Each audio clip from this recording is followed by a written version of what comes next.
তারা আসলো, আমার স্পষ্ট মনে আছে, ডিসেম্বরের 30 তারিখ 2008 সালে আসলো তারা আমাকে দেখতে। দেখে তাদের পছন্দ হলো। ডিসেম্বরের 31 তারিখে আমার বিয়ের দিন তারা ঠিক করলো। জানুয়ারির 3 তারিখ আমার বিয়ে হবে। কারণ হচ্ছে ছেলে আমেরিকাতে থাকে, ছেলের হাতে বেশি সময় নাই, কি বলে এটাকে, ছেলেকে চলে যেতে হবে। হোয়াট ইজ ইউর রেসপন্স, মানে হোয়াট ওয়াজ ইউর রেসপন্স?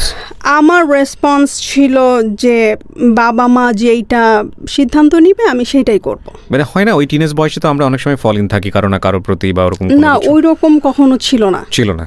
ওকে, না, জানুয়ারির 3 তারিখে আমার বিয়ে হলো। বিয়ে হয়ে গেল। কিন্তু আমার বাবা যে একটা ভুল করলেন, ছেলের বাড়ি ঘর কোথায়, ছেলে কি করে না করে কিচ্ছু দেখলেন না। ছেলে আমেরিকাতে থাকে সেইটাই।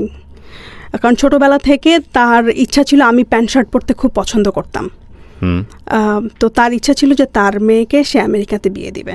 আমার বাবাও আমেরিকাতে ছিল 4 বছর। আপনি প্যান্ট শার্ট পরতেন এই কারণে? হ্যাঁ, আমার বাবার মেন্টালিটি ছিল যে আমি বাইরের কান্ট্রিতে সেটেল হতে চাই, প্যান্ট শার্ট পরি অলওয়েজ। আমার মেন্টালিটি একটু ডিফারেন্ট, আমাকে সে বাইরে বিয়ে দিবে, বাইরের ছেলে দেখে। বিয়ের গাড়িতে করে যখন ওর বাসার কাছাকাছি এসে সে আমাকে বলছে, তুমি কি হেঁটে যাবে না রিক্সায় যাবে আমাদের বাসায়?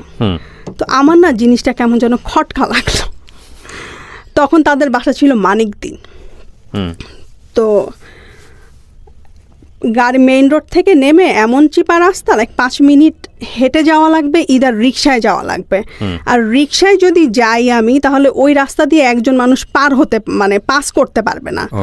মানে গলি, এত গলি, আর এইরকম গলি আমি জীবনে কখনো দেখি নাই মুগদাতে। কারণ আমি যেহেতু বর্ন অ্যান্ড ব্রট আপ আমার মুগদাতে, আর তখন জগৎটাও আমার ছোট ছিল, খুব বেশি বড়ও ছিল না। তো যাই হোক, রাতের বেলা আমি গেলাম ওদের বাসায়। সকালবেলা যখন ঘুম থেকে উঠলাম, বারান্দায় গেলাম, তারপরে দেখলাম যে ওদের বারান্দার ওখানে বিশাল বড় ঝিল। আর আমি মনে মনে বললাম যে আব্বা আমারে কোন সাগরে ফেলে দিল। ঝিল হলে তো খুশি হওয়ার কথা, সুন্দর দৃশ্য।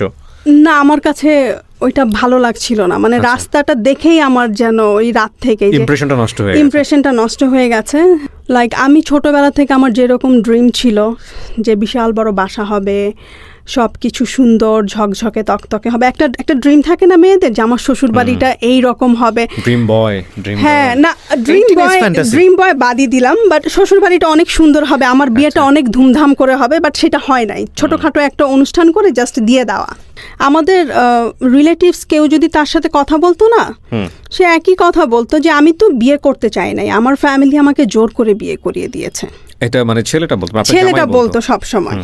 তো আমি একদিন না খুব রাগ হয়ে ওকে বললাম যে এইটা তো দরকার কি ছিল। তো পরে আমি জানতে পারি এজ গ্যাপ কত ছিল তখন। ওর সাথে আমার এজ গ্যাপ ছিল 9 ইয়ার্সের। 9 ইয়ার্স। পরে আমি শুনতে পারি যে আমাকে যেদিন সে বিয়ে করে, মানে যেদিন আমাদের বিয়েটা ঠিক হয়, 31শে ডিসেম্বর থেকে 3 জানুয়ারি পর্যন্ত তাকে রুমে অলমোস্ট নজরবন্দি করে রাখা হয়। তারপরে সে আমাকে বিয়ে করতে আসে। ওখানে আমেরিকাতে একটা মেয়েকে পছন্দ করে, সিলেটি মেয়ে।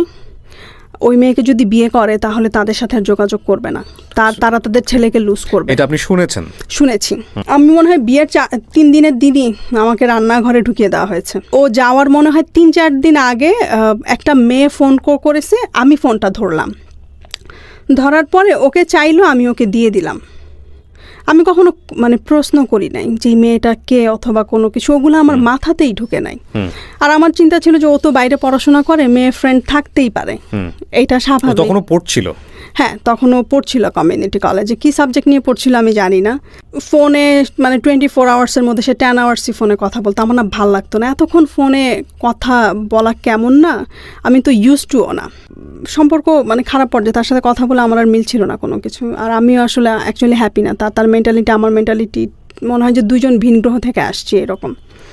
তো একদিন সে আমাকে ফোনে বলতেছে যে তোমার মতো পাগলের আমেরিকাতে জায়গা নাই। তো এই কথাটা না আমার মাথায় খুব লেগেছে। তখন আমি ওকে বললাম যে তোমার কি এমন আমেরিকা, আমি আফরোজা একদিন গিয়ে দেখিয়ে দিব। এটা বলে আমি ফোন রেখে দিছি। তারপর যাই হোক, 2 ফ্যামিলির মতামতে আমাদের ডিভোর্স হয়ে যায়। কি বলেন? ওই আমেরিকাতে থাকলো, আপনি বাংলাদেশে থাকলেন, মাত্র 14 দিনের সংসার ডিভোর্স হয়ে গেল? ডিভোর্স, হ্যাঁ। 6 মাসের মাথায় ওর দুলাভাই আমাদের বাসায় ডিভোর্স লেটার নিয়ে আসে। মানে ডিভোর্সের জন্য কি আপনি নিজে প্রিপেয়ার ছিলেন বা এরকম একটা হতে আমি চাচ্ছে? আমি আমি মেন্টালি প্রিপেয়ার ছিলাম, আসলে আমি মেনে নিতে পারছিলাম না। ডিভোর্স হয়ে যাওয়ার পরে এখন আমার মাথায় একটাই পোকা যে নো ম্যাটার হোয়াট আমার আমেরিকায় যেতে হবে। আচ্ছা, তো আপনার ফার্স্ট জামাই যিনি আপনার মাথায় ঢুকিয়ে দিয়েছেন এই সেন্টেন্সটা, তোমার মতো মানুষের আসলে আমেরিকাতে জায়গা নেই। পাগলের আমেরিকাতে জায়গা নাই। আচ্ছা, তো তারপর আমি চিন্তা করলাম যে কিভাবে আমি আমেরিকা যাব। আর তখন সবসময় তাহাজ্জুদে নামাজ পড়তাম আর আল্লাহর কাছে কান্নাকাটি করতাম, আল্লাহ তুমি আমাকে একটা ওয়ে দেখিয়ে দাও। তারপর আমি না প্রথম আলো পত্রিকা আমাদের বাসায় রাখতো, তো ওখানে ওই যে পাত্র চাই পাত্রী চাই কলামটা আছে না, আমি প্রত্যেক দিন ওই যে পাত্র চাই বিদেশে থাকে আমেরিকা এগুলো দেখা শুরু করলাম। মানে আমাকে যেভাবেই হোক আমেরিকা যেতে হবে এবং যাওয়ার রাস্তা হচ্ছে আমেরিকান একটা পাত্রকে বিয়ে করতে হবে। হ্যাঁ, আমেরিকান পাত্রকে বিয়ে করতে হবে। তো আমি করলাম কি, এরকম করতে করতে আমি অনেকগুলো নাম্বারে কল দিলাম, থাকে না প্রত্যেক দিনই আমি দেখি আর মানে ফোন নিয়ে কল করা। তো এরকম করতে করতে একজনকে আমি পাই, সে আমেরিকাতে থাকে, তার নাম ছিল অনিতাভ। তো তার সাথে আমি বাইরে প্রথমে দেখা করি। তখন কি লেখাপড়া বন্ধ আপনার? তখন আমার লেখাপড়া বন্ধ, হ্যাঁ, ডিভোর্সের পর আমি পড়াশোনাটা স্টপ করে ফেলি। তো সে আমার সাথে দেখা করলো, সে আমাকে পছন্দ করলো, তার বয়স অনেক বেশি ছিল, 55+। তো সে আমার বাসায় প্রস্তাব পাঠায়, ঠিক আছে। নিশ্চয়ই আগে বিয়ে শাদী করা ছিল? না, বিয়ে শাদী করেন? নো। আচ্ছা, তার মুখে না অনেক বসন্তের দাগ ছিল, বাট সে যখন ইয়াং ছিল তার চেহারা একদম ডুপ্লিকেট অমিতাভ বচ্চনের মতো ছিল। সে আমাকে তার ইয়াং কালের ছবি দেখিয়েছে, মুখে কি একটা স্কিনের প্রবলেম হয় এইরকম, মুখটা কেমন যেন লাইক আপনি নিজে দেখলে নিজেও ভয় পেয়ে যাবেন এইরকম তার চেহারা। তো আমাদের বাসায় যখন বিয়ের প্রস্তাব নিয়ে আসলো, আমার বাবা যখন ওনার চেহারাটা দেখলেন, উনি তার সাথে ওনার একটা ফ্রেন্ডকে নিয়ে আসছিলেন, ঠিক আছে। ফ্রেন্ডকে নিয়ে আসলেন, আসার পরে তো আমার বাবা ওনার ফ্রেন্ডকে বললেন যে ওর জায়গা যদি আপনার মেয়ে থাকতো তাহলে আপনি কি এই লোকটার সাথে তাকে বিয়ে দিতেন? তো সে বললো যে না চাচা, আমি যদি আপনার পজিশনে থাকতাম আমি দিতাম না। তো যাই হোক, আলটিমেটলি ওই রিলেশনটা আর কন্টিনিউ হলো না। আপনার টার্গেট ছিল যেভাবেই হোক আমার আমেরিকায় যেতে হবে। বুঝতে পারছি আমি। তারপরে আমি কি বলে এটাকে, আমি ওই ভাইয়াটার ফোন নাম্বার রেখে দিলাম, ওর যে বন্ধুটাকে নিয়ে আসছে সাথে, ওই বন্ধুটাকে আমি বলছি যে ভাইয়া যেভাবে হোক, উনিও আগে আমেরিকাতে ছিল, ওনার নাম বাবুল ভাই। তো উনি বললো যে দেখো তো তোমার, তো আমি তাকে বলছি যে দেখেন আমি আসলে আমেরিকায় যেতে চাই, সেটা যেভাবেই হোক। তো সে আমাকে বললো দেখো আমার অনেক পরিচিত ফ্রেন্ড আছে যারা আমেরিকাতে থাকে, তো তুমি একটা কাজ করো, তুমি আমার ফোন নাম্বার রাখো, আমি তোমাকে যেভাবেই হোক আমি ম্যানেজ করে দেবো একটা ভালো ছেলে। তো পরে আমি বাবাকে বললাম যে আমি প্রাইভেটে ভর্তি হব, অলরেডি বিয়েতে ওখানে 1.5 বছর চলে যায়। তো 2 দিন পরে তার সাথে আমার দেখা হয়, ওই যে আমার একই কথা যে আমার আমেরিকান ছেলে বিয়ে করতে হবে, আমার আমেরিকায় যেতে হবে। আমেরিকান ছিল? হ্যাঁ, সেও আমেরিকান ছিল। ক্রেজি, মানে আমি জানি না, মানে আমি হওয়ার কি আছে, আই ডোন্ট নো, লাইক আমার মাথায় তখন যে আমার আমেরিকা যেতে হবে ওই রকম একটা। ইভেন সে তো আপনার লাইফে নাইও, সে যে আপনাকে মাঝে মাঝে পোক করে তাও তো না, সে হারায় গেছে। আপনি গিয়ে একসময় আমেরিকাতে গেলেন কিন্তু সে তো দেখলো না, তাহলে কি দরকার আছে এটা? আই ডোন্ট নো, মানে জেদ মানে জেদ মানে যেতেই হবে, আর জেদ মানুষকে ধ্বংস করে অনেক সময়, ডেফিনেটলি করে, অনেক সময় করে। তো পরে আমি ওনার সাথে দেখা করলাম, দেখা করার পরে আমি ওনাকে বললাম যে আমি আমেরিকায় যেতে চাই, আমি শুনেছি আপনি আমেরিকাতে থাকেন, আপনার কাছে অনেক ছেলে আছে, তারা করবে, লাইক আপনি আমাকে একটা ব্যবস্থা করে দিবেন। তো সে আমাকে সাজেস্ট করলো যে তুমি ভালোভাবে পড়াশোনাটা কন্টিনিউ করো, আমি তোমার জন্য খুঁজবো আস্তে আস্তে। তো তার সাথে পরিচয় হওয়ার 1.5 বছর পরে তার একটা ফ্রেন্ডের সাথে সে আমাকে এঙ্গেজ করানোর চেষ্টা করে, কিন্তু আনফর্চুনেটলি ওইটা হয় না, গেল ওইটা। তারপরে আমি জুয়েলকে বললাম যে দোস্ত প্রথমটা তো কাজ হলো না, তুমি একটা কাজ করো। ও আমাকে বলেছে ঠিক আছে, আমার কাছে আরেকটা ছেলে আছে, তুমি ওর সাথে কথা বলে দেখো। তো আমি একদিন 2010 সালেই, হ্যাঁ 2010 সালে, এটা নভেম্বরের 25 তারিখ হবে, তো নভেম্বরের 20 তারিখ আমি ওকে বললাম কি ব্যাপার, তোমার ফ্রেন্ড তো আমাকে ফোন দিচ্ছে না। পরে আমি বললাম যে তুমি একটা কাজ করো, তোমার ফ্রেন্ডের নাম, আমি জুয়েলকে বলছি যে তোমার ফ্রেন্ডের নাম্বারটা দাও, আমি কল করি। ও আমাকে বললো যে না, আমার ফ্রেন্ড তোমাকে কল করবে, তাহলে তোমার ভ্যালুটা থাকবে তার কাছে। ঠিক আছে, তো ও নভেম্বরের 24 তারিখ আমাকে ফোন করে, ওনার নাম ছিল বা ডাক নাম। তো কথাবার্তা বলার এক পর্যায়ে সে আমাকে বলছে যে আমি না ফুচকা এখানে খেতে পারি না। সে কেন? বলে এখানকার পানিতে আমার প্রবলেম হয়, আমার পেট খারাপ হয়ে যায় বাইরের ফুচকা খেলে। তো আমি সে ওকে ফাইন। তো সে আমার সাথে দেখা করতে চায়। তো নভেম্বরের 25 তারিখে আমি সকালবেলা তার সাথে দেখা করলাম তার বাসায়। সে তখন বনানীতে থাকতো। তো আমি যাওয়ার সময় না ফুচকার সব কিছু নিয়ে যাই, যা যা লাগবে, ধনে পাতা কাঁচামরিচ থেকে শুরু করে এভরি সিঙ্গেল থিং নিয়ে যাই। কেন নিয়ে যান? সে আমেরিকা যেতে হবে না, হ্যাঁ ইটস কাইন্ড অফ আমেরিকা যেতে হবে, প্লাস সে এটা খেতে পারে না। আমেরিকা, বাট বিষয়টা হচ্ছে কি ওনাকে কি আপনার পছন্দ হয়েছিল বা এরকম কোনো কিছু? না, বলি আপনাকে। তো আমি যখন গেলাম, ও যখন দরজাটা খুললো, হ্যাঁ, আমি মনে মনে আমার ফ্রেন্ডকে গালি দিলাম যে আমার কোথায় পাঠাইছে, ওরে গালি দিচ্ছি আমি লিটারেলি। তো আমি ওর বাসায় ঢুকলাম। প্রথমে ওকে ভালোবাসি নাই, ওর বাসার প্রেমে পড়ে গেছি। আমার যে ড্রিম হাউস ছিল, ওই ড্রিম হাউসটা দেখলাম। আই ডোন্ট নো আমি তখন কেন করলাম এটা, ঠিক আছে? তো কিন্তু আমার ওই ফ্রেন্ডটা বলেছিল খুব খুব ভদ্র, খুবই ভদ্র, অতটুকুই। ওর সম্পর্কে আর কিছু জানি না, ওর ফ্যামিলি কি করে, ওর কি পড়াশোনা, ও কি করে ওখানে, আমি কিচ্ছু জানি না। গল্প করতে থাকি আমরা। 32 বছরের ডিফারেন্স তখন মনে হয় নাই আমার। লাইক ওর সাথে যখন আমি গল্প করতাম, কথা বলতাম। আপনার থেকে ওর 25 বছরের ডিফারেন্স ছিল? 33 বছরের ডিফারেন্স ছিল। 33 বছরের ডিফারেন্স? হ্যাঁ, আমার তখন 20 বছর, ওর তখন 53 তখন ওর। কিন্তু আমার জন্য তখন ফ্যাক্ট ছিল না, আমেরিকা হলেই হয়। তো যাই হোক, ওর বাসার প্রেমে পড়লাম। বাসার সব কিছু আমার ভালো লাগলো। ওর খুব শৌখিন প্রকৃতির মানুষ ছিল। তো গল্প করলাম। তারপরে দিনটা ছিল বৃহস্পতিবার। ওর সাথে যখন আমার প্রথম দেখা হয়, নভেম্বরের 25 তারিখ, ওইখান থেকে রিক্সায় করে সে আমাকে Mugda, like Kamalapur rail station পার হয়ে আরও ভিতরে আমাদের বাসা, সেই বনানী থেকে রিক্সায় করে সে আমাকে ওই দিন বাসায় পৌঁছে দেয়। শুক্রবারে আবার আমি গেলাম ওর বাসায়। কিন্তু আপনার ওকে তো ফার্স্ট টাইম দেখেছে, খুব একটা ভালো লাগেনি? না, ভালো লাগে না। কিন্তু ওর সাথে যখন আস্তে আস্তে কথা বলা শুরু করলাম, ওর আস্তে আস্তে না ভালো লাগাটা শুরু করলাম, মানে কথাবার্তাগুলো খুব ভালো লাগা শুরু করলো। ওর প্ল্যান ছিল যে ও বাংলাদেশে থাকবে না, ও আমেরিকা থেকে চলে আসে, বাংলাদেশে সেটেল হবে। কিন্তু 2 বছর বাংলাদেশে থাকার পরে ওর আর ভালো লাগে না। যেই মানুষটা 30 বছর আমেরিকাতে ছিল, তার তো এইখানে এসে ভাল লাগবে না। ও আমেরিকা থেকে সব কিছু গুটিয়ে চলে আসে, সে বাংলাদেশে থাকবে, বনানীতে সুন্দর একটা বাসা ভাড়া করে। ওই দিন প্রচণ্ড ঝুম বৃষ্টি, রাস্তার মধ্যে হাঁটু পানি হয়ে গেছে। তো আমার বাবা আমাকে, আমি যাব, একবার নিচে নামছি, আমার বাবা আমাকে ধমক দিয়ে উপরে নিয়ে গেছে, বলে এই বৃষ্টির মধ্যে তো কুকুরও বের হয় না, তুই কেন বের হবি, তুই বের হতে পারবি না।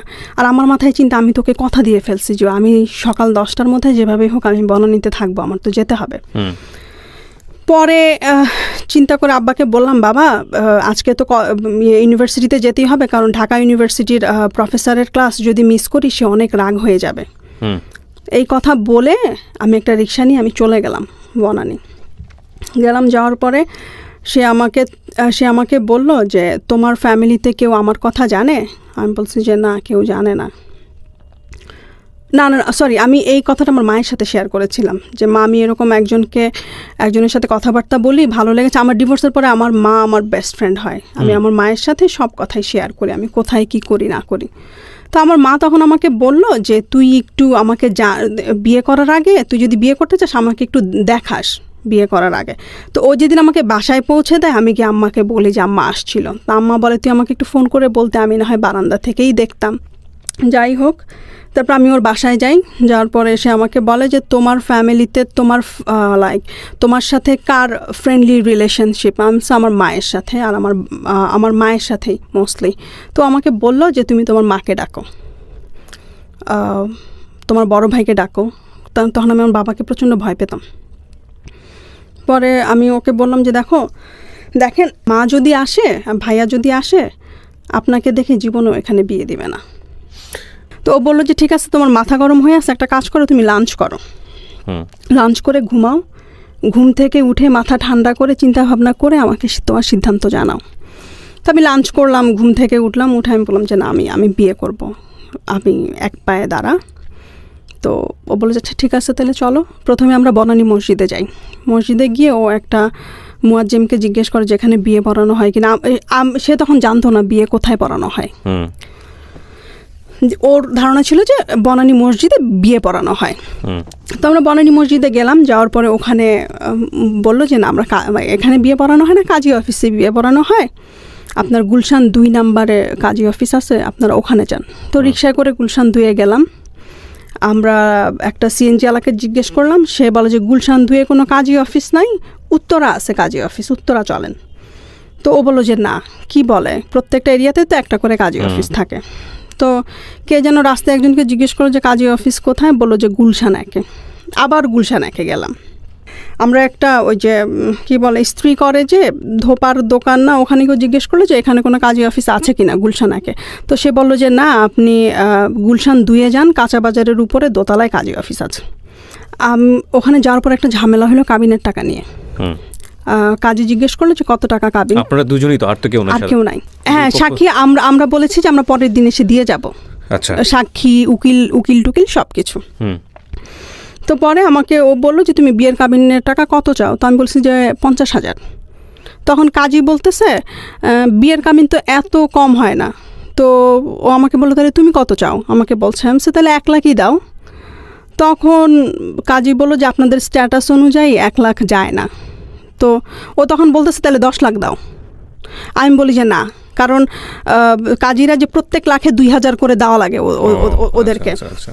তা আমি বলি কেন শুধু 10 লাখ টাকা কাবিন দিয়ে 20,000 টাকা ওদেরকে দাও, আবার বিয়ের জন্য আরও 5,000, টু মাচ। আমি যে না, কোনো দরকার নাই।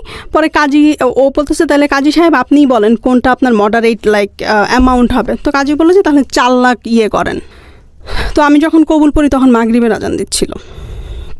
তারপরে বাসায় আসলাম। ও আমাকে বিয়ের পরে মনে হয় প্রায় 200 রজনীগন্ধা কিনে দেয়।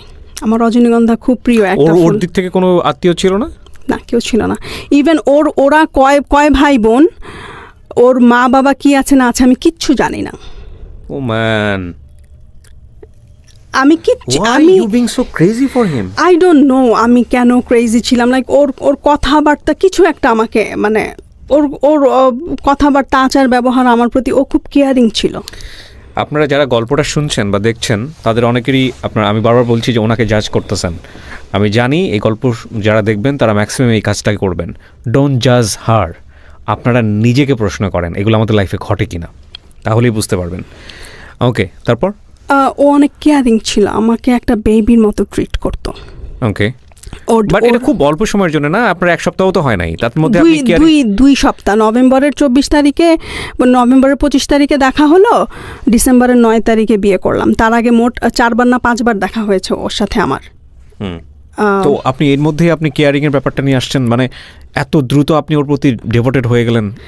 হ্যাঁ, জানি না কেন, হঠাৎ করে ওর প্রতি আমার ডিভোশনটা চলে আসলো। তো আমার মা বাসায় ছিলেন না। তখন পর্যন্ত আপনি জানেন যে ওর ফ্যামিলির কে কোথায় আছে, কি করছে? কিচ্ছু জানেন না? জানি না, কিচ্ছু না। তারপর আমি আমার মাকে ফোন করলাম। আপনার মনে হয় না যে আপনি অনেক ভয়ঙ্কর রকমের ক্রেজি কাজ করে ফেলেছেন ওই সময়টাতে?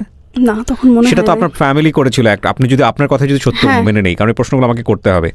আপনার ফার্স্ট হাজব্যান্ডের ক্ষেত্রে আপনার ফ্যামিলি একটা বড় ভুল করেছিল অ্যাকর্ডিং টু ইউর ভয়েস, যে তারা কোনো কিছু দেখেনি, জানেনি, শোনেনি। তো সেম ভুলটা থেকে তো আপনার শিক্ষা নেবার কথা। সেক্ষেত্রে আপনি একই ভুল এত রাফলি কেন করলেন? আমি জানি না এটা ভুল হয়েছে না, শুধু ফিউচারে বলে দেবে। ওই যে আমেরিকা যেতে হবে, মাথার মধ্যে ভূত। ও আমাকে পাগল বলেছে, যেতে হবে আমেরিকা, দেখাতে হবে ওকে। আমি পাগল না, আমি এই ভদ্রলোক যে আসলে আমেরিকাতে থাকে এটা আপনি নিশ্চিত ছিলেন? হ্যাঁ, কারণ আমার ফ্রেন্ড যে জুয়েল, ও আমাকে বলছে ও আমেরিকান সিটিজেন। আপনি ওকে ব্লাইন্ডলি বিলিভ করতেন? হ্যাঁ, ওকে আমি ব্লাইন্ডলি বিলিভ করতাম অনেস্টলি। বিয়ে করার পর আমি মাকে ফোন করি, আমার বাবা ফোনটা ধরার পরে আমার বাবা আমি জিজ্ঞেস করলাম মা কোথায়? বলে বাইরে হাঁটতে গেছে। বলে তুই কই, বাসায় আসবি না? তখন বাজে রাত 8টা। আমি বলি বাবা আমি তো বিয়ে করে ফেলছি। আমার বাবার প্রথম কোশ্চেন ছিল ছেলের বয়স কত। মাই গুডনেস, কেন? কারণ বাবা জানে আমি ক্রেজি, আমেরিকা যাওয়ার জন্য আমি যে কোনো কিছু করতে পারি। আর ওই যে প্রথমবার যে একটা ছেলেকে আনছিলাম বাসায়, ওর বয়স যে 55+ ছিল, এর জন্য বাবার প্রথম কোশ্চেন ছিল ছেলের বয়স কত। তো আমি নাম্বারটা বলছিলাম না। বাবা বলে কত, 45? আমি বলি যে না, আর একটু বেশি। বাবা বলে 46? আমি বলি যে না, আর একটু বেশি। বলে 48? আমি হ্যাঁ 48। 53 আমি বলি নাই তখন। ইভেন তখন আমি নিজেও জানতাম না ওর এই যে 53। তারপরে বাবা ফোনটা রেখে দেয়। না, হ্যাঁ, বাবা ফোনটা রেখে দেয়। তারপর আমার মা ফোন করে হাউমাউ করে কান্না, যে মা তুই এত বড় একটা সিদ্ধান্ত নিয়ে ফেললি, এত একটা কাজ করলি, আমি তো তোর সাথে ফ্রি ছিলাম, তুই তো আমাকে অ্যাটলিস্ট ফোন করে বলতে পারতি, তুই কেন বললি না? এদিক দিয়ে সারা রাত আমি টেনশন যে ও পরের দিন সকালবেলা আমাকে শ্বশুর মানে ওর মায়ের সাথে পরিচয় করিয়ে দিবে। আমি টেনশনে সারা রাত ঘুমাতে পারি নাই। ওর মাকে ফোন করে বলে কি, মা ওরা প্রত্যেক শুক্রবারে ওরা 2 ভাই ওর মায়ের কাছে ওর সকালবেলা নাস্তা খেত। তো আমার হাজব্যান্ড ফোন করে বলছে যে মা আমার একটা বন্ধু আসবে বাসায় নাস্তা খেতে, নাস্তা একটু মানে বেশি করে বানিয়ে রেখো। তো সে ওইখান থেকে আসে, বনানী থেকে তাকে পিক করে তারা 2 ভাই মিলে যায় মাকে দেখতে। মায়ের সাথে সকালে তারা নাস্তা করে প্রত্যেকদিন শুক্রবার, এটা তাদের রুটিন। তারপর সারা রাত আমাদের ঘুম হয় নাই। এই ভদ্রলোককে আগে বিয়ে করেছিলেন? না, কখনো না। কোনোদিন করেন নাই? না। তখন পর্যন্ত আপনি জানতে পেরেছেন যে কেন বিয়ে করেনি? না, আমি জিজ্ঞেসও করিনি। তখন পর্যন্ত আপনি জিজ্ঞাসা করেননি? ওকে, তারপরে সারা রাত ঘুম নাই। ভোর 6টা বাজে সিএনজি নিয়ে, আর ওই যে আমাকে যে প্রথমে যে রজনীগন্ধা ফুল কিনে দিল ওইটা নিয়ে আমি আমার শাশুড়ির বাসায় চলে গেলাম। ভোর 7টা বাজে গিয়ে পৌঁছাইছি। ও আমাকে ড্রয়িং রুমে বসিয়ে গিয়ে তখন আমার শাশুড়ি ঘুমাচ্ছিলেন। শাশুড়িকে ঘুম থেকে তুলে এনে বলতেছে যে মা তোমার জন্য বউ নিয়ে আসছি। আমার মনে হচ্ছে আমার শাশুড়ি ক্যামেরা থেকে পালাই যাই, cause I am feeling you, এবং পুরো গল্পটা চোখের সামনে ভাসতেছে। ওকে, তারপর আমার শাশুড়ির রুমে আমাকে নিয়ে গেল, নিয়ে তার বিছানার পাশে একটা চেয়ার ছিল, ওখানে আমাকে বসালো। আমার শাশুড়ির হাত পা খুশিতে কাঁপতেছিল। ও খুশিতে? খুশিতে। আমার শাশুড়ির হাতে একটা চুড়ি ছিল। তো সে হজ থেকে 6টা চুড়ি নিয়ে আসে তার 6 ছেলের বউয়ের জন্য, কিন্তু বইয়েরটা দেওয়া হয় না। হজ থেকে না, সৌদি আরব থেকে না। আই এম সরি, আমরা যেটা করি আর কি। You are right, you are absolutely right. আমরা হজে গেলে হ্যাঁ, তো হজে যখন যায় সে 6টা বইয়ের জন্য 6টা চুড়ি নিয়ে আসে। তো এই চুড়িটা প্রথমে ওর ছোট বোনকে দিয়েছিল। আমার শাশুড়ি বলেছিল যে কখনো বিয়ে করে তাহলে আমার পক্ষ, আমি যদি বেঁচে না থাকি আমার পক্ষ থেকে এই চুড়িটা আমার ছোট ছেলের বউকে দিও। সে অনেক দূরদর্শী মহিলা ছিলেন। মানে বিষয়টা এরকম দাঁড়িয়েছে যে আমার ছেলে বিয়ে করেছে, এটাই সবচেয়ে খুশির খবর। কাকে করেছে, কি করেছে সেটা ফ্যাক্ট না। সেটা ফ্যাক্ট না। তারপরে সে একে একে আমার সব ভাসুরদেরকে ফোন দেয়। তার আইকিউ লেভেল খুব ভালো ছিল। ওরা সব ভাই বোন আমেরিকা কানাডাতে স্যাটেল। নাস্তা করতে বসলাম, আমার শাশুড়ি না খুশিতে খেতে পারছে না। সে টেবিলে বসে আল্লাহর হাতে 2 হাত তুলে কি যে দোয়া আমাদের জন্য যে তার ছেলে বিয়ে করছে, এটাতেই অনেক খুশি। তো তারপর আমরা একসাথে নাস্তা করলাম। নাস্তা করে তারপরে আমার হাজব্যান্ড বলল যে আমাদের একটু কাজ আছে মা, আমাদেরকে যেতে হবে।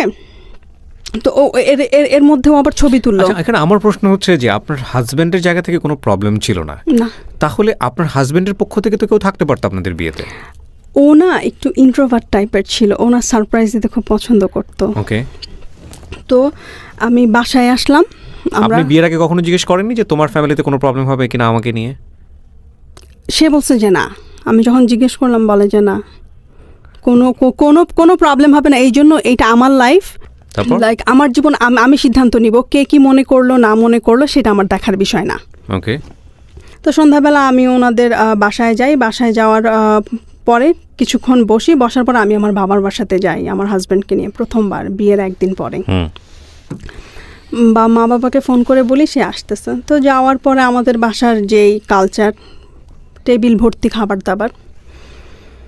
তো আমার বাবা তাকে দেখার পরে আমার বাবার প্রথম কোশ্চেন ছিল যে 10 বছর পরে আমার মেয়ের অবস্থা কী হবে আর তোমার অবস্থা কী হবে, একবার কি চিন্তা করেছ?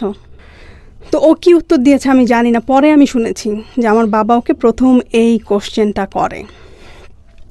করার পরে আমি আমার জামা কাপড় সব কিছু গুছাচ্ছি।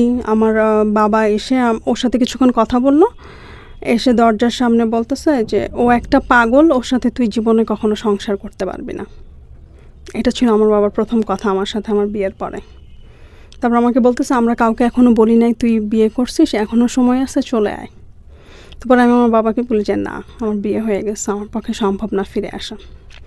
এটা বলে তারপর আমার কাপড় চোপড় নিয়ে আমার মায়ের সাথে অনেকক্ষণ কান্নাকাটি করে আমি সারা রাস্তা কাঁদতে কাঁদতে আসি বনানীর বাসায়। তো যাই হোক, এইটার পর থেকে না ও আর কখনো আমাদের বাসায় আমি যে যাব ওইটাও সে পছন্দ করতো না। মানে ওর ওই কথাটা খুব খারাপ লেগেছে আমার বাবা ওকে যেই কথাগুলো বলছে। তো দেখা গেল যে আমার বিয়ের 1 মাস পর আমাদের রিসেপশন হয়। রিসেপশানে ওদের ভাই বোন মোটামুটি সবাই চলে আসে কানাডা আমেরিকা থেকে। খুব সুন্দর একটা আমরা ঘরোয়া পরিবেশ, শুধুমাত্র আমার ফ্যামিলি মেম্বার আর ওর ভাই বোনেরা, বাইরের কেউ ছিল না। বাইরের লোকের মধ্যে ছিল শুধুমাত্র আমার উকিল বাবা। 2 মাস বনানীতে থাকার পরে সে আমেরিকাতে চলে যাবে। আমরা সব কিছু হোম বাউন্ডের থ্রুতে কি বলে লাস ভেগাসে পাঠিয়ে দিব। সে লাস ভেগাসে বাড়ি কিনে সে আর বাংলাদেশে থাকবে না। তো সব জিনিসপত্র হোম বাউন্ডের থ্রুতে আমরা পাঠিয়ে দিই লাস ভেগাসে। তো সে মার্চ মাসে চলে যায়, বিয়ের 3 মাস পরেই। তো আমি বিয়ের 2 মাস বনানীতে থাকার পরে 1 মাস আমি আমার শাশুড়ির সাথে থাকি। তো আমার শাশুড়িকে আমার খুব ভালো লাগে, এত এত সুন্দর, এত ভালো মানুষ আমি মনে হয় আমার জীবনেও দেখি নাই। কারণ আমার তো তিক্ত অভিজ্ঞতা ছিল আমার প্রথম শাশুড়ির সাথে। তো আমার শাশুড়িকে মনে হয়েছে সে আমার জীবনে আমার একটা ফেরেস্তা, এরকম মনে হয়েছে। ওকে। তো আমি, আমার শাশুড়ি খুব অসুস্থ, আমি তার টেক কেয়ার করি। সে আমাকে খুব ভালোভাবে অ্যাকসেপ্ট করে। আর আমি যখন ওনার টেক কেয়ার করি তখন সে আমাকে একটা কথা সবসময় বলতো। আমি যখন আমার ছেলেকে বলতাম যে বাবা তুমি কবে বিয়ে করবে, তখন আমার ছেলে আমাকে উত্তর দিত, এমন এক মেয়েকে বিয়ে করবে যেই মেয়ে তোমার টেক কেয়ার করবে। আর মাথার মধ্যে একটা জিনিসই কাজ করতো যে আমি তো কয়েকদিন পরে আমেরিকা চলে যাব, তাহলে তো আমি আমার শাশুড়ির সেবা যত্ন করতে পারবো না। তো যতটুকু পারি আমার শাশুড়ির আমি সেবা যত্ন করে যাই। আর ওভার দ্য ফোনে অল দ্য টাইম বলতো যে নিজের উন্নতির জন্য কিছু করো, পড়াশোনা করো, এইটা করো, ওইটা করো। আমি না শুনতাম না ভাইয়া তখন। ওর কথা ছিল যে তুমি কেরিয়ার ওরিয়েন্টেড হও, জীবনে কোনো কিছু করো, আমেরিকা এসে তুমি পড়াশোনা করো। আর ওর একটা কথা ছিল যে তুমি অনেক ইয়াং, আমি জানি। বাংলাদেশে থাকাকালীন সে আমাকে বলতো যে তুমি অনেক ইয়াং, আমি জানি তুমি আমার সাথে থাকবে না সারা জীবন। তুমি যখন কলেজে যাবে, পড়াশোনা শেষ করবে, ভালো চাকরি করবে, তখন আমি দেখে শুনে একটা ভালো ছেলে দেখে আমি তোমাকে বিয়ে দিয়ে দিব। ও মাই গড।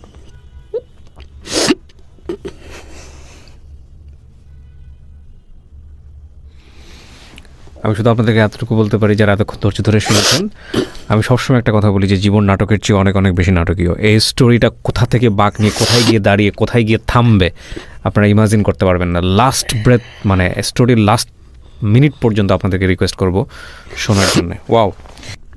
তখন ওই যে মাথায় ছোট, আমি বেবি, লাইক সবাই প্যাম্পার করতো অনেক। আর প্রত্যেক বছর শ্বশুরবাড়ি থেকে প্রচুর গিফট পেতাম আমি। ডিসেম্বরের 15 তারিখে আমি ফাইনালি ভিসা পাই। তখন আমাদের বিয়ের 2 বছর হয়ে যায়। আমি যখন ভিসা হাতে পাই, আমি মনে হয় একমাত্র ব্যক্তি দুনিয়াতে যে ভিসা পাওয়ার পরের দিনই ফ্লাই করে। মানে রাক্ষসের মতো অপেক্ষা করছিলেন আর কি, যেটাকে বলে। ভিসা পেলাম, হ্যাঁ ভিসা পেলাম বৃহস্পতিবার বিকালে। ও আরেকটা কথা বলতে ভুলে গেছি, ও আমার বার্থডে 27 অক্টোবর, ওইটা কোরবানির ঈদ ছিল। টানা 3 দিন আমার বার্থডে সে সেলিব্রেট করে। যখন ভালো তখন খুব ভালো মানুষ, আসলেই সে খুব ভালো মানুষ। যখন খারাপ সে ভয়ঙ্কর খারাপ। যখন খারাপ মানে কথা বন্ধ, ওইটাই আমার কাছে ভয়ঙ্কর খারাপ মনে হতো। মানে শত কান্নাকাটি করলেও তাকে ম্যানেজ করা যেত না, আমার চোখের পানি তার কাছে কিচ্ছু না তখন। এরকম আমি খুব ট্রাভেল লিভিং চ্যানেল দেখতাম তখন। তো ওখানে লাস ভেগাস দেখাতো, কি যে সুন্দর লাগতো টিভিতে দেখতে লাস ভেগাস। তো আমি একাই ফ্লাই করি। তো আমার বড় ভাসুর বলে যে যেই মেয়ে কখনো এয়ারপোর্ট দেখে নাই সেই মেয়ে এখন একা একা লাস ভেগাস যাবে। তো লাস ভেগাসে যখন যাই আমার বের হতে একটু দেরি হয়, কারণ ওখানকার প্রসেসিং তো আমি জানি না। ওইখানে আমি একটা ফর্ম ফিল আপ করতে গিয়ে অনেক সময় লাগিয়ে দিই। পর আমি যখন ইমিগ্রেশনে ওরা জিজ্ঞাসাবাদ করে যে ব্যাগে কি আছে না আছে, তো তখন একটা পুলিশ এসে বলে যে তুমি রাহিমা আফরোজা কি নাম? সে হ্যাঁ। বলে তোমার হাজব্যান্ড তোমার জন্য অলমোস্ট 3-4 আওয়ার্স ওয়েট করতেছে বাইরে, আমরা জাস্ট মেক শিওর করলাম যে তুমি এসে ঠিকমতো পৌঁছেছো কি না। সে একটু কনফিউজড, সে তুমি ল্যান্ড করেছো কি না এটা মেক শিওর হওয়ার জন্য। তো ওরা খুব তাড়াতাড়ি আমাকে ইমিগ্রেশন আমি ক্রস করে, কারণ আমি তো পার্মানেন্ট রেসিডেন্ট হিসেবে গিয়েছি ওখানে, আমি ভুলে ট্যুরিস্টের ফর্ম ফিল আপ করেছি ওখানে। যারা পার্মানেন্ট রেসিডেন্ট তাদের কোনো ফর্ম ফিল আপ করতে হয় না, জাস্ট ইমিগ্রেশন ক্রস করে আসলেই হয়। তো তারপর আমি যখন ভেগাস করি তখন সন্ধ্যাবেলা, তো ওর বিশাল বড় গাড়ি ক্যাডিল্যাকের, মানে খুব সুন্দর লাগছিল, মনে হচ্ছে যে ফাইনালি স্বপ্নের শহরে এসে পৌঁছালাম। তারপর সংসার করা শুরু করলাম। আমি 3-4 মাস কোনো কাজ করি নাই। ওর কথা হচ্ছে যে তুমি জবের জন্য অ্যাপ্লাই করো, নিজের উন্নতির জন্য যা যা করা লাগে তুমি করো। ওগুলো আমি কোনো কিছুই করছিলাম না। সারাদিন মানে ঘোরাফেরা, খাওয়া দাওয়া, ঘুম, এছাড়া আমার আর কোনো কাজ ছিল না। আর রান্নাবান্না সব কিছু ওই করতো। ওর যেহেতু কোনো চাকরি করতো না, ও তো সোশ্যাল সিকিউরিটি আর আমাদের ওই যে পেনশনের টাকা দিয়ে আমাদের সংসার ভালোই। $3,000 প্রতি মাসে কিন্তু খারাপ না যখন নিজের বাড়ি থাকে বাইরের কান্ট্রি।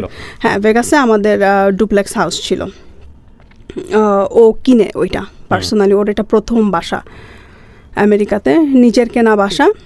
তারপর চলছে সব কিছু ভালোই। একদিন হঠাৎ করে সে আমাকে বলছে যে কোম্পানির টাকা বন্ধ হয়ে গেছে আরও 1 বছর আগে। কোম্পানি থেকে যে $2,000 করে পেত। আমার মাথায় না পুরো একটা মনে হয় যে আকাশ ভেঙে পড়লো, যে ওইটা কী বললো, এখন আমাদের সংসার কিভাবে চলবে, এত খরচ, এত কিছু। তো একটু রাগ করেই ও বলল। তো আমি করলাম কি, ওই দিন বিকালে কাজ খোঁজার জন্য বের হয়ে গেলাম। তখন সামার টাইম, এত গরম, বিকালে লু হাওয়া ওখানে। পরে বিভিন্ন জায়গায়, অনেক জায়গায় অ্যাপ্লাই করলাম, জব হয় না। একদিন এমনও হয়েছে ভাইয়া, আমি লাস ভেগাসের স্ট্রিপে পানি বিক্রি করতে গেছি। সুটকেসে করে গ্রোসারি থেকে পানি নিয়ে দেখা গেছে যে ওইটা $1 করে, একটা কেসে হয়তো 30টা বোতল থাকে। 30টা বোতল বিক্রি করলে $30, কিন্তু আমি গ্রোসারি থেকে কিনছি অনলি $5। তো নিয়ে সেই হেভি, প্রায় মনে হয় 200 বোতল পানি হবে, ওইটা সুটকেসে করে নিয়ে আমি স্ট্রিপে গেছি খুব কষ্টে, বাসে করে। যাওয়ার পরে কেউ আমার পানি কিনে না, কারণ ওখানে প্রচণ্ড গরম তো ঠান্ডা। এটা কেউ জানে না ভাইয়া, এটা আমি কাউকে কখনো বলি নাই। তো আমি পানি বিক্রি করতে গেছি, ওখানে কেউ আমার পানি কিনে নাই, কারণ আমার পানিটা ঠান্ডা ছিল না, কারণ আমার কুলার ছিল না। যে কুলারে যে ওরা যে ঠান্ডা পানি বিক্রি করে, আর ওখানে বিজনেসের সামনে লেখা ছিল যে ডোনেশন ফর চার্জ সামথিং, মানে আপনি এটা ডোনেট করবেন, যে টাকাটা বিক্রি করে যে টাকাটা পাবেন ওইটা ডোনেট। এরকম আমিও আমার সুটকেসের গায়ে লিখে নিয়ে যাই। তো হার্ডলি মনে হয় 4 ঘন্টা দাঁড়িয়ে থাকার পরে একটা পানির বোতল বিক্রি করতে পারছি। তারপরে করলাম কি, পাশে যারা পানি বিক্রি করতেছিল ওদেরকে বোতলগুলো দিয়ে আমি খালি সুটকেস নিয়ে বাসায় চলে আসছি।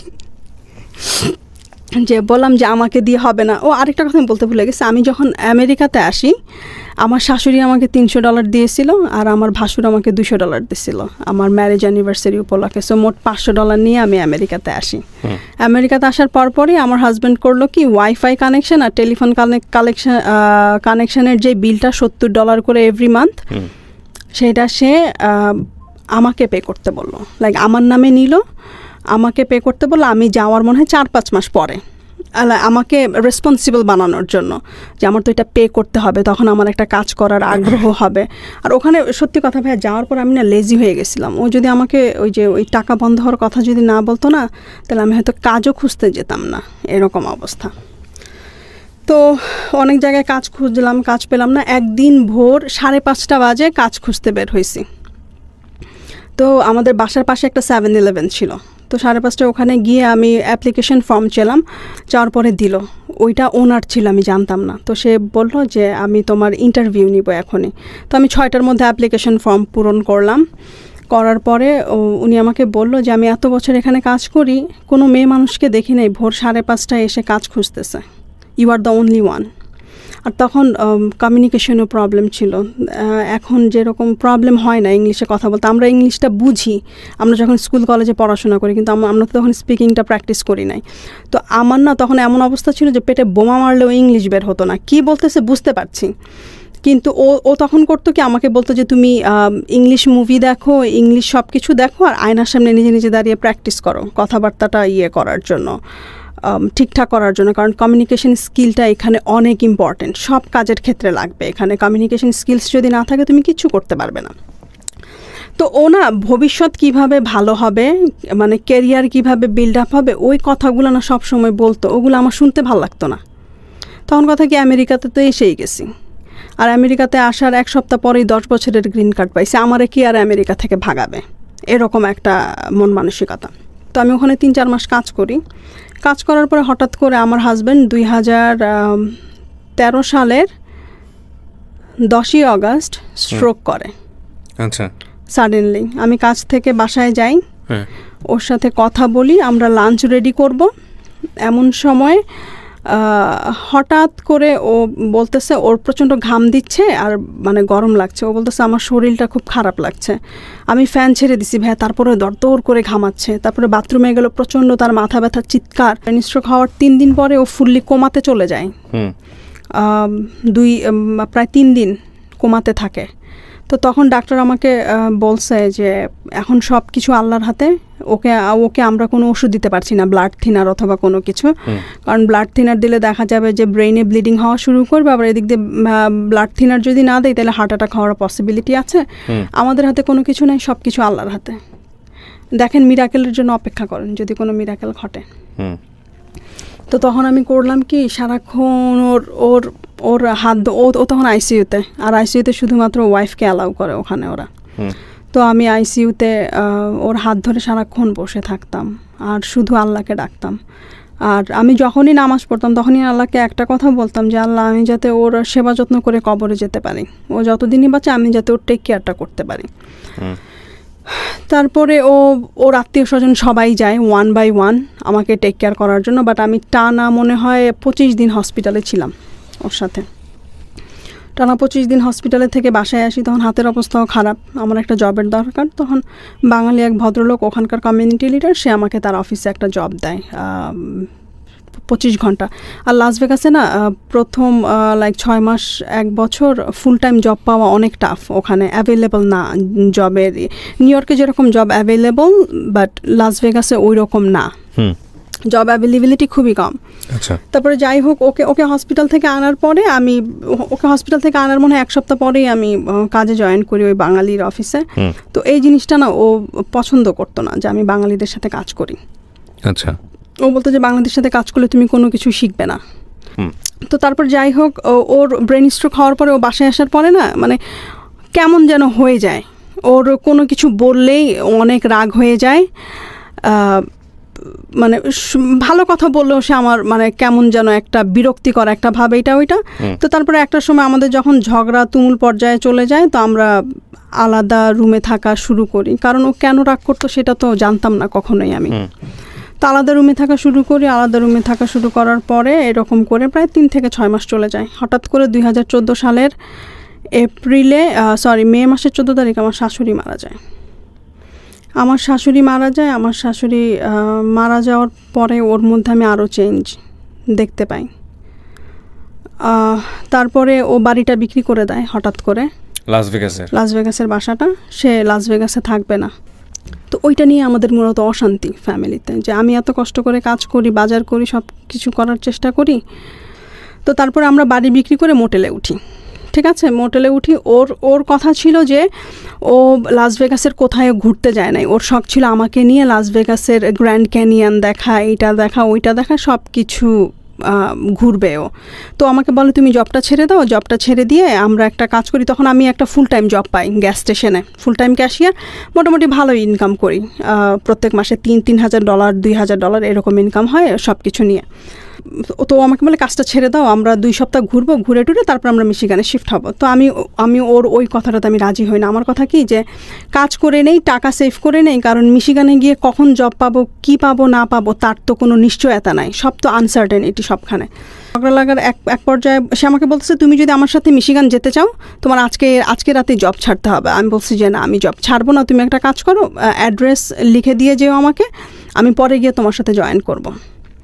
পরে আমি কাজে চলে গেলাম এই কথা বলে। ভাই আমি এসে দেখি যে সে নাই মোটেলে, সে চলে গেছে আমাকে ছেড়ে। তারপরে যাই হোক, সে যখন আমাকে ছেড়ে চলে যায় আমি ওকে ফাইন্ড আউটও করি, ওকে অনেক বুঝাই, অনেক ইয়ে করি, কিন্তু ওই যে ও অনেক অভিমানী, ওর অভিমানের কারণগুলো, রাগের কারণগুলো আমি বুঝতাম না তখন বোঝার বয়সও হয়তো ওইরকম ছিল, but mentality I don't know তখন আমার কি হয়েছে। তখন আমার 22 বছর বয়স। তো ওকে আমি অনেক বুঝালাম, তো ও বুঝলো না। পরে আমি দেখলাম যে না, এখানে আসলে হবে না, ওর সাথে আর মনে হয় কন্টিনিউ করা হবে না আমার। তো এটা চিন্তা করে আমি ওকে যেই হোটেলে ফাইন্ড আউট করলাম ওই হোটেলে ছেড়েই আমি চলে আসলাম। চলে এসে আমি বললাম যে এইখানে আসলে ওর মেমোরি নিয়ে না আমি থাকতে পারবো না, আমার পক্ষে থাকা সম্ভব না। তো তখন ওর একটা বন্ধুর বউ ছিল নিউ ইয়র্কে থাকে, ওই যে মাঝে মাঝে যে ও জ্বালা যন্ত্রণা করতো, আমি ওনার সাথে আমি ইয়ে করতাম, মানে ওর অভিমান, এত রাগ যে কোনো কারণে। তো আমি ওই আপাকে বলতাম সব সময়, ওর ফ্রেন্ডের ওয়াইফ, ওর ফ্রেন্ড মারা গেছে, তো আমি আপাকে বলতাম যে আপা আমি কী করবো, আমার কিছু ভালো লাগে। তো সে আমার বলতো যে তুই নিউ ইয়র্কে চলে আয়, নিউ ইয়র্কে অনেক অপরচুনিটি, কিছু না কিছু তুই অনেক ভালো করতে পারবি নিউ ইয়র্কে। তো ও যখন আমাকে ছেড়ে চলে গেল, তো আমি করলাম কি, আমি নিউ ইয়র্কে মুভ হয়ে গেলাম 2 দিন পরেই। নিউ ইয়র্কে মুভ হয়ে গেলাম, স্ট্রাগলের লাইফ শুরু হলো। আর এতদিন তো ছিলাম নিজেদের বাসায়, ছোটোবেলা থেকে শ্বশুরবাড়ি পর্যন্ত নিজেদের বাসায়, নিজেদের সব কিছু, একটা কর্তৃত্বের একটা ভাব ছিল, রাইট? যখন মানুষের বাসায় থাকতে গেলাম ভাইয়া, এই তো এখন মানে বাস্তবতায় পাড়া দিলাম। তো নিউ ইয়র্কে এসে অনেক কষ্ট করি, সত্যি কথা, কি বলে এটাকে, আমি প্রথমে ডাঙ্কিন ডোনাটে জব করতাম, ডাঙ্কিন ডোনাটের জবটা ছেড়ে দিয়ে, ওটা অনেক কষ্টের ছিল রাতের বেলা। তারপরে ড্যালি গ্রোসারিতে কাজ করি। আমি মোস্টলি ভোর 5টায় উঠতাম, 4টায় উঠতাম, 4টায় উঠে রেডি টেডি হয়ে 5টায় বের হয়ে যেতাম। ভোর 6টা থেকে কাজ, 6টা থেকে 3টা পর্যন্ত কাজ করতাম, 3টা পর্যন্ত কাজ করে আবার 6টা থেকে রাত 9টা পর্যন্ত নার্সিংয়ের ক্লাস করতাম। তার মধ্যে আমার তার সাথে কোনো যোগাযোগ নাই। তো হঠাৎ করে 2016 সালে সে আমাকে ফোন করে, প্রায় 2.5 বছরের গ্যাপে। 2.5 বছর কোনো কমিউনিকেশন ছিল না? কোনো কমিউনিকেশন ছিল না। আমি ফোন করি আমার ইয়ের জন্য, সার্টিফিকেটের জন্য। তো আমি বললাম যে আমার সার্টিফিকেটগুলো দাও, কারণ আমি তো সব কিছু মুভ করে ফেলছি মিশিগানের বাসায়, তো সার্টিফিকেটগুলো লাগবে, আমি পড়াশোনা কন্টিনিউ করতে চাই। তো ও আমাকে বলল যে সার্টিফিকেটগুলো, আর বেসমেন্টে পানি ঢুকেছিল, আর ওখানে অনেকগুলো জিনিসপত্র নষ্ট হয়ে যায়, আমারও অনেক ইম্পর্টেন্ট কাগজপত্র নষ্ট হয়ে গেছে। তো এইভাবে কথা বলা শুরু। তারপরে ও জিজ্ঞেস করলো যে তুমি কিভাবে এইখানে কি করো। তো আমি যে ফুল টাইম জব করতেছি, পড়াশোনা সব কিছু মিলিয়ে এইরকম চলছে। তারপরে আমি ওকে অফার দিলাম যে দেখো, এমন করে সম্পর্ক রেখে কী লাভ, আমাকে ডিভোর্স দিয়ে দাও তুমি। 2017 সালে আমি বলি, জানুয়ারি মাসে। আর ওরও অ্যাকচুয়ালি প্রবলেম হচ্ছিল, আমরা যেহেতু ম্যারিড কাপল, আমেরিকাতে সিস্টেম হচ্ছে যে ম্যারিড কাপল হলে আপনার যদি কোনো ইনকাম না থাকে, আপনার ওয়াইফের যে ইনকামটা হয় সেইটাতে আপনার বেনিফিটসগুলোতে এফেক্ট করে। লাইক ওখানে আপনার যদি টাকা, আপনার যদি লো ইনকামের মানুষ হন, আপনি হেলথ ইন্স্যুরেন্সটা আপনার জন্য ফ্রি। তো দেখা গেছে মানে আপনার ওয়াইফের যে ইনকামটা হবে সেটা কাউন্ট করে ফেলবে আলটিমেটলি, কাউন্ট করে ফেলবি। হ্যাঁ, আর ও তো শারীরিকভাবে ও অনেক অসুস্থ, তো দেখা যেত যে ওর ট্রিটমেন্টের জন্য অনেক টাকা ওর পকেট থেকে পে করা লাগতো। আর আমেরিকাতে ট্রিটমেন্ট অনেক অনেক অনেক এক্সপেন্সিভ। হ্যাঁ, তো আমি বললাম যে এইভাবে রিলেশন রেখে কী লাভ, আমরা একটা কাজ করি, আমরা আলাদা হয়ে যাই। তো 2017 সালে আমরা আলাদা হয়ে যাই, ডিভোর্স হয়ে যায় আমাদের। মিউচুয়ালি আপনারা ডিভোর্স দিয়ে দেন? হ্যাঁ, মিউচুয়ালি ডিভোর্স দেই। আমি কোনো কিছু ক্লেম করি নাই, একদম $0 ডিভোর্স যেটা বলে, ওইটা আমি করি। করার পরে আই ডোন্ট নো ভাইয়া, আমি কেন যেন ও আমাকে কল করা শুরু করলো, আমিও কথা বলা শুরু করলাম, কারণ নিউ ইয়র্কে তো ওই রকম লাইক, আর হাজব্যান্ডের প্রতি একটা মায়া হয়ে যায় মেয়েদের। আমরা যতই ডিভোর্সের পরে কল করা শুরু করলো? হ্যাঁ, ডিভোর্সের পরে আমরা ভালো ফ্রেন্ড হলাম। আগে যেরকম ফ্রেন্ড ছিলাম বিগিনিংয়ে, ওই রকম কথাবার্তা, আমরা দুজনের সাথে সব কিছু শেয়ার করি, ও কি করে না করে সব কিছু আমাকে বলে। তো 2017 সালে আমি ওর সাথে মে মাসে ও আমাকে বলে যে তুমি তো আমার সব বাসাতে গিয়েছো, মিশিগানের বাসাটা এসে দেখে যাও আমি কেমন করে সাজিয়েছি। তো ঠিক আছে, আমি আসবো। তো মে মাসে গেলাম 2017 সালে। আর আমি ওর কাছে না মাফ চাই অনেক, যে দেখো আমি অনেক ভুল করছি, তুমি আমাকে জীবনে উন্নতি করার জন্য যেই কথাগুলো বলছো আমি তখন শুনি নাই। আজকে আমি যদি ওই কথাগুলো যদি শুনতাম, এতদিনে হয়তো আমার কেরিয়ার স্ট্যাবলিশড হয়ে যেত। আমি হয়তো 2012 সালে যাই, 2017 সালে 5 বছরের মধ্যে আমার হয়তো মাস্টার্সও কমপ্লিট হয়ে যেত, আমি যদি ফ্রম দ্য বিগিনিং থেকে সিরিয়াস থাকতাম। আমি তোমার সাথে অনেক অন্যায় করছি। তো ও বললো যে বাদ দাও, এগুলো নিয়ে কথা বলার দরকার নাই। তারপরে ও 2017-তে ওর তো একটু ফিজিক্যাল প্রবলেমও ছিল, ও সব কাজ করতে পারতো না। তো ওর বাগান করার খুব শখ ছিল, বাগানের জন্য যা করা লাগে আমি সব কিছু করে দিয়ে আমি চলে আসছি। ওই যে বীজ টিজ লাগিয়ে দিয়ে বেড টেড সব রেডি করে আমি চলে আসছি। তো যখন ফল হওয়া শুরু করলো, ও আমাকে ফোন দিয়ে বলল যে এত কষ্ট করে বাগান করে গেছো, ফল খাবা না, ফল সবজি। আমি হ্যাঁ। তো আমি আবার করলাম কি 2017 সালের নভেম্বরে গেলাম।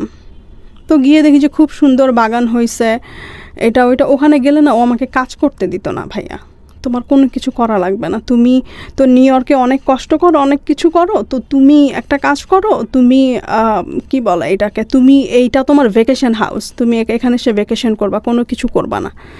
ও রাতের বেলা ঘুমাতে পারতো না, ইনসোমেনিয়া প্রবলেম ছিল ওর, ও দিনের বেলা ঘুমাতো। তো দেখা যেত যে দিনের বেলা উঠে আমি সব কিছু করতাম, আর ওনা খুব প্রশংসা করতে জানতো, যেটা হয়তো আমি কখনো করি নাই। ও আমার জন্য যে ভালো ভালো কাজগুলো করছে ওগুলোর প্রশংসা আমি কখনো করি নাই, বাট আমি ছোট কিছু করলেই সে খুব প্রশংসা করতো, মানে প্রশংসা করতে করতে আমাকে ফুলিয়ে দিত, এরকম অবস্থা। তো যাই হোক 2017 সালে আমাদের ফ্রেন্ডশিপ চলতেছে, কথাবার্তা বলতেছি। তারপরে আমি 2018 সালেও আমি খুব ব্যস্ত হয়ে যাই, কারণ তখন আমি পড়াশোনায় ঢুকি অ্যাসোসিয়েট করার জন্য। তো অ্যাসোসিয়েট করার আগে আমাদের রিমেডিয়াল করা লাগে। রিমেডিয়ালে দেখা যায় যে টানা 4 মাস সকাল 9টা থেকে দুপুর 3টা পর্যন্ত আমার ক্লাস থাকে, আবার দুপুর 4টা থেকে রাত 10টা 11টা পর্যন্ত আমি কাজ করি। বাসায় আসতে আসতে রাত 1টা 2টা। তো 2018 আর 19-এর লাইফটা অনেক হ্যাকটিক যায় আমার জন্য। তারপরে তো হঠাৎ করে ভাইয়া এই যে 2020-তে প্যান্ডেমিক শুরু হয়ে যায়, আমি জানুয়ারির 3 তারিখে চলে আসি। সে আমার উপরে প্রচণ্ড রাগ হয় এই জন্য যে সে এক্সপেক্ট করছিল যে আমি তার সাথে হয়তো 1 মাসের সময় নিয়ে আমি থাকবো। তো না, আমার কিছু কাজ পড়ে যায় নিউ ইয়র্কে, কারণ অনেক দায়িত্ব থাকে ইয়েতে। পরে আমি নিউ ইয়র্কে চলে আসি, আর আমি ওকে বলি যে দেখো আমি আবার আসবো, তুমি টেনশন করো না। তো সে আমাকে তখন বললো যে এইটাই তোমার সাথে আমার লাস্ট দেখা, তোমার সাথে আমার আর দেখা হবে না। তো আমি বললাম যে না, তোমার সাথে আমার দেখা হবে, তুমি টেনশন করো না। তারপর তো আমি জানুয়ারিতে চলে আসি, কথাবার্তা হয়, প্যান্ডেমিক শুরু হয়। তো ওনার ভিডিও কলে বেশি কথা বলতো না, হঠাৎ করে প্যান্ডেমিকের সময় খালি ভিডিও কলে বলতো যে তুমি ভিডিওতে আসো, আমি তোমাকে দেখবো।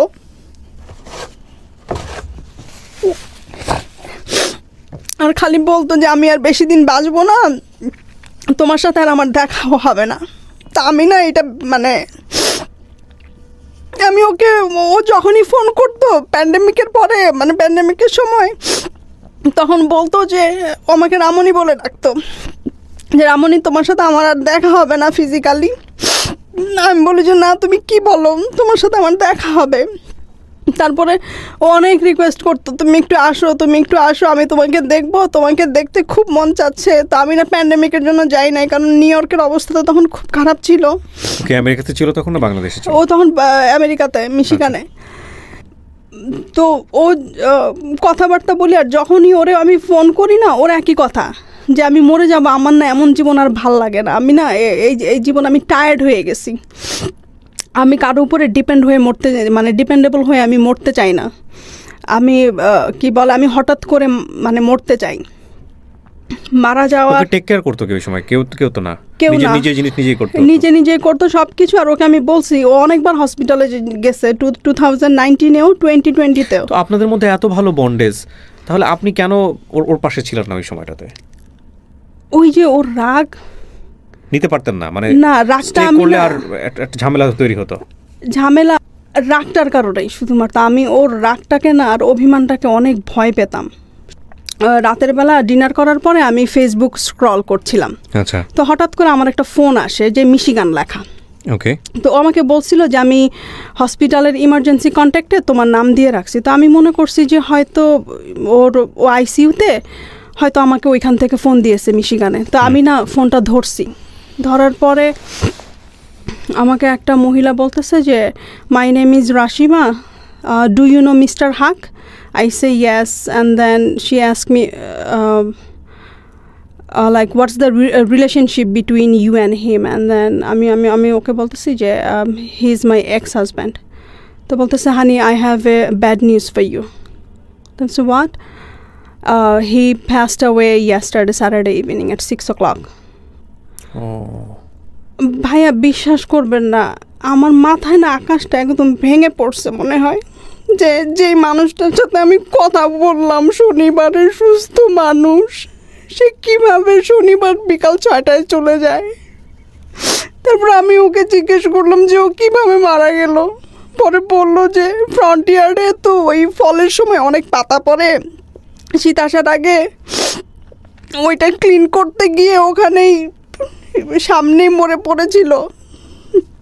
তারপর ওরা 911 কল করার পরে ওকে নিয়ে যায়, ওখানে অন দ্য স্পটেই ওকে ডেড ডিক্লেয়ার করে। তারপরে আমি করলাম কি, সাথে সাথে ওর ভাই বোনদেরকে মেসেঞ্জারে নক করলাম, কেউ আমার ফোন ধরে না। ওর যে ইমিডিয়েট বড় ভাই এখানে থাকে, ওই ভাইয়া ফোন ধরছে। আমি ভাইয়া বলি ভাইয়া তো নাই। বলে কি বলো? আমি বলি যে হ্যাঁ। বলে কিভাবে কি হয়েছে? আমি বলি ভাইয়া আমি ডিটেলস এখন বলতে পারবো না, আমি রাখি।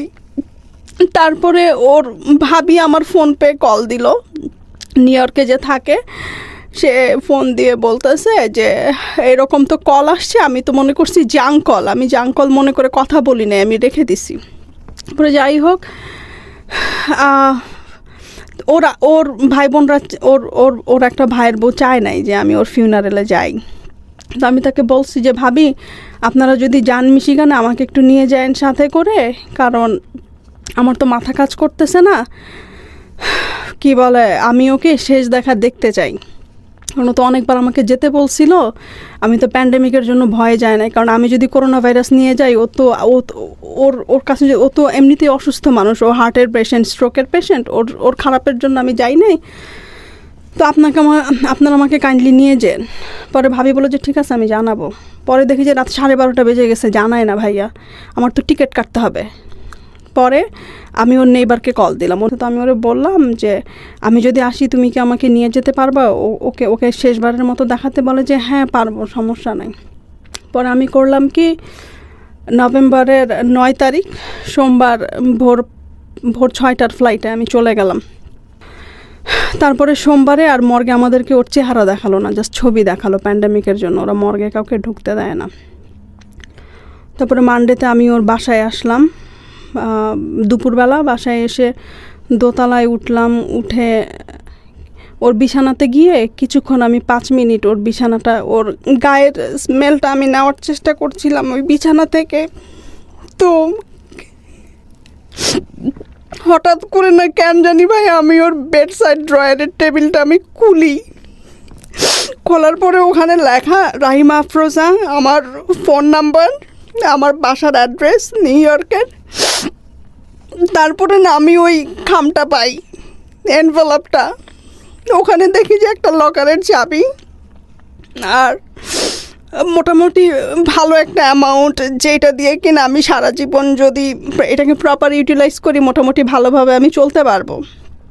তো ওই জিনিসটা আমি দেখি, ওই জিনিসটা দেখা ক্যাশ ছিল না, ওগুলো ফিক্সড ডিপোজিটের নমিনি ছিলাম আমি। ও ফিক্সড ডিপোজিটের কাগজগুলো আপনি পেলেন, এটা আপনি বিয়ের আগে মানে কখনোই জানেন নাই? আমাকে কখনো বলে নাই, এর জন্যই বারবার বলতো যে তুমি আসো মিশিগানে। আমি এখন রিয়েলাইজ করতেছি। তারপরে ফিক্সড ডিপোজিটের কাগজগুলো পাই। প্রথমে আমি একটা নমিনাল অ্যামাউন্ট মনে করছিলাম, আমি তো আমার মাথা ঠিক ছিল না, আমার 2টা ভাসুর গেছিলো মিশিগানে, ওনারাই নিউ ইয়র্ক থেকে সব কিছু অ্যারেঞ্জ করছে ওকে দাফন করার জন্য। আর ওখানে তো দাফন করতে গেলে একটা হিউজ অ্যামাউন্ট লাগে ভাইয়া, $9,000 মতো লাগে। তো ওর ভাইরাই এটা করে।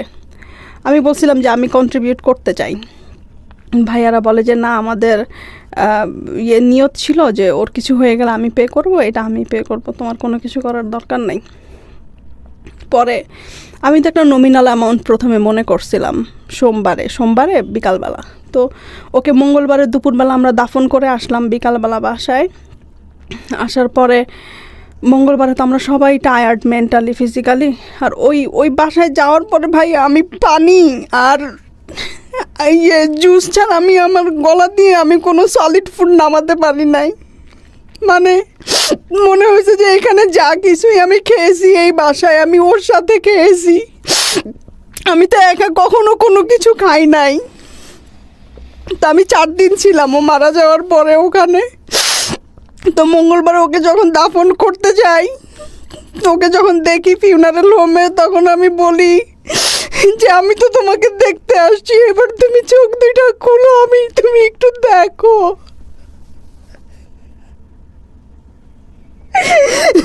চোখ আর খুলে না। এভরি রিলেশনশিপ একটু বেঁচে থাকতে পারে। আজকের এই গল্পটা থেকে শুধু এতটুকুই বলার আছে, আমরা আসলে কেয়ার করি না। মিসিং জিনিসটাই আমাদেরকে রিয়েলাইজ করে যে আমরা আসলে কতটুকু লাভ করি কোন একটা মানুষ। It's a very very interesting story, and the most important thing is that ওনাকে যেই জিনিসটা ওনার কাছ থেকে সবই আমার শোনা গল্প। I didn't query this because this is the very great limitation of this kind of story. ওনাকে যে বিষয়গুলো, উনি প্রপার্টিগুলো নমিনি করে গেছে, ওটা ওনার কাছ থেকে শোনেন যে এটা কী পরিমাণ অর্থ। হ্যাঁ, তারপরে আমি তো নমিনাল মনে করি, ওইটা নমিনাল একটা অ্যামাউন্ট মনে করছি। যাই হোক, সে যখন এইটা, আমি তার ভাইয়ের কাছে গেলাম, ডাক্তার ভাইয়ের কাছে গিয়ে আমি বললাম যে ভাইয়া, যে ও তো এটা দিয়ে গেছে আমাকে 90 লাখ, তো আমি এইটা করব না, আমি এটা নিতে পারবো না, এইটা দিয়েও আমাকে গিল্টি করে গেছে, আমি ওর জন্য একটা মসজিদ করে দিব, আমি এইটাকে হাত দিতে পারবো না, কারণ ওর জন্য আমি কখনো কোনো কিছু করি নাই। তারপরে ভাইয়া বুধবার সকালবেলা ভাই আমাকে বললো যে তুমি সব কাগজগুলো আনো, এনে দেখে যে আমাকে বলে যে রোজা, এখানে তো 90 লাখ না, এখানে তো 1,70 লাখ। তো আমি বলি ভাইয়া বিশ্বাস করেন আমি এগুলোর কিচ্ছু জানি না, আরও এগুলা করে আমার আরও গিল্টি করে দিয়ে গেছে, কারণ ওর জন্য আমি কিচ্ছু করতে পারি নাই। আর এই অপরাধ বোধ আমার সারাটা জীবন কাজ করবে। ও মারা যাওয়ার আগে 27শে অক্টোবর সবসময় আমার জন্মদিনে গিফট পাঠায়। তো 2019-এ ও $1,600 দিয়ে একটা কোট কিনে আমার জন্য পাঠায়। আমার জীবনের সবচেয়ে দামি গিফট ছিল ওইটা। তারপরে 2020-তে যখন আমার জন্মদিন হয়, 27 তারিখ, আমি ফোন করে বলি আজকে আমার জন্মদিন। বলে কি ইদানিং কিচ্ছু মনে থাকে না, সরি আমি তোমার জন্মদিন ভুলে গেছি। সকালে কথা বললাম, রাত্রে ফোন করেছে আমাকে, ফোন করে বলে রামনি তুমি আমার কাছে কোনো টাকা ধার পাও? ওর মাঝে মাঝে যখন ওর একটু ফাইন্যান্সিয়াল ক্রাইসিস ছিল 17-18, তখন ওর ফ্ল্যাটটা বিক্রি হয় নাই। তো আমি ওকে বলেছি যখন তোমার টাকার দরকার হবে আমাকে বলবে, আমি তোমাকে হেল্প করব। তো যখন যা লাগতো আমি দিতাম, কিন্তু কখনো জিজ্ঞেস করতাম না যে তুমি কবে ব্যাক করবে কি নাকি। আমার মধ্যে একটা জিনিসই কাজ করতো অলওয়েজ, যে ওর জন্য আজকে আমি আমেরিকাতে, ওর জন্য আমি ইনকাম করতে পারতেছি, ওর জন্য আমি আমার কেরিয়ার বিল্ড করতে পারতেছি। ও যদি আমাকে না আনতো তাহলে এগুলো কোনো কিছুই আমার দ্বারা করা সম্ভব হতো না। আমি আমার ফ্যামিলিকে কম বেশি হেল্প করতে পারতেছি, আমার চারপাশের মানুষজনদেরকে হেল্প করতে পারতেছি। তো আমি না সারা জীবন ওর কাছে কৃতজ্ঞ ভাইয়া, সত্যি কথা। তো আমি ওর কাছে সবসময় ক্ষমা চাইতাম, তুমি আমাকে ক্ষমা করে দিও।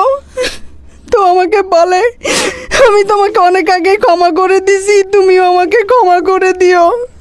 তো 27 তারিখে ফোন করে বলে তুমি আমার কাছে কোনো টাকা পাও কি না। আমি বলি যে না, তুমি যা টাকা নিয়েছো সব আমাকে ফেরত দিয়ে দিছো। বলে ইদানিং আমার কিচ্ছু মনে থাকে না। তারপরে আমার ভাসুর আমাকে বলল যে ওখানে 1,70 লাখ, আর তোমার ইন্টারেস্ট ও আরও 13-14 লাখ টাকা। তারপরে এই যে ভাই, আমি আজকে সকালে ফাইন্ড আউট করতে পারছি ওর ভাই যেটা এখানে থাকে সেন্ট্রাল রোডে, উনি খুব ভালো মানুষ। এই আমাকে বলতেছিল যে ওর একটা প্রায়োরিটি অ্যাকাউন্ট আছে ব্যাংকে, ওইটাতে মেম্বার হতে গেলে অ্যাটলিস্ট 20 লাখ টাকা জমা দেওয়া লাগে প্রায়োরিটি মেম্বারশিপের জন্য। তো তুমি জানো কি না ওর ভাই আমাকে বললো যে ওর প্রায়োরিটি অ্যাকাউন্ট আছে। তো আমি বললাম আজকে সকালে ওই যে ডিপোজিট স্লিপ করতে গিয়ে দেখি ওই প্রায়োরিটি অ্যাকাউন্টে আরও 30 লাখ, 2 কোটির ওপরে। দুই সব কিছু নমিনি আপনি? হ্যাঁ, ওর এবি ব্যাংকের নমিনি। আপনাদের ডিভোর্স হয়েছিল কত সালে? 2017-এ। 2017-এ ডিভোর্স হওয়ার পরে উনি চাইলে নমিনিগুলো চেঞ্জ করে ফেলতে পারতো?